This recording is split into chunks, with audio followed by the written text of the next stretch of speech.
Welcome, Marie. We're very glad to have you in the experts chair today. Thank you for inviting me. Before we go any further and talk about the amygdala, anything you'd like to clarify or add to what we've said today about the brain? Let me see.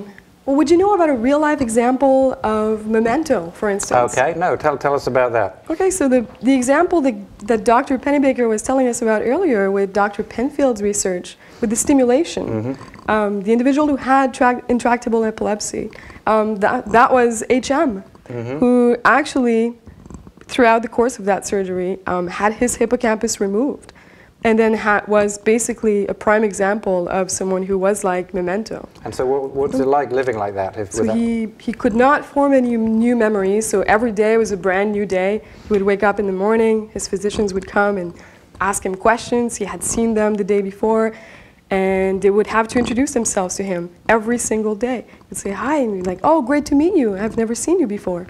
Must be very disturbing if you know that person well. I would imagine. And did he have trouble finding his car? I don't think he was allowed to drive. Oh, okay. All right. Very good here. Okay, so tell us. We've talked a little bit about the amygdala. You're an expert on the amygdala. Tell us why it's so important. Well, without it, if you didn't have an amygdala, basically you'd be fearless. So what's wrong with that? Exactly. You might think this would be great. I would love to be fearless. But let's say, just for the sake of example, that if an alien from outer space just came in and zapped out your amygdala, you'd be absolutely fearless. And then if Dr. Pennebaker had a pickaxe under the desk and came in and tried to attack you, you would be completely unfazed by this. So obviously this sort of exemplifies the fact that having fear is actually important. It helps our survival. It's something that we want in order for the species to survive. Are there any cases of individuals, whether humans or non-human animals, that don't have or have lost their amygdalas or lost the function of the amygdalas? And if so, what do they look like?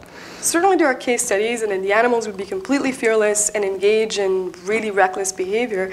Now, in the research that I do, normally we would actually use rodents, for instance, in a lot of the research that we do. And we would proceed with experiments in a slightly different fashion, so sort of going forward in techniques that you were describing earlier. Now, instead of just wiping out the amygdala entirely, we might monitor the activity of the amygdala while the animals would learn, for instance, to fear a sound. So they would be fear conditioned to a sound, and then later on, when the sound would be presented, they would express fear. So they would freeze completely, their amygdala would light up. And then what we can do next is to try to figure out how can we remove this fear? How can we reduce the fear once it's been created? And the reason why we'd want to do this is in order to be able to help humans who have disorders of the fear system. So we know the amygdala is right in the middle of the brain. How do you monitor the amygdala in a living animal? There are various ways to do this. So in a living animal, you could have an electrode implanted. You could look at the activity of cells in the amygdala while the animals are freely behaving and make an assessment of how the amygdala is behaving, essentially, under these conditions. And so what kind of applications do you see for use in humans?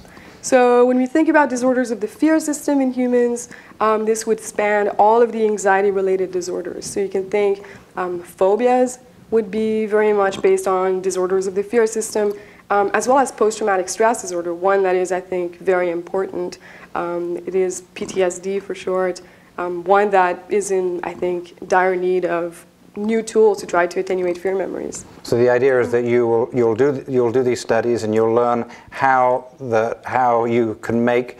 Would you make that memory go away, or would you just make that memory less disturbing, less emotional? It's a great question. So the tools that we currently have at our disposition in the clinic are called exposure therapy, which essentially is a masking of that fear response that individuals have.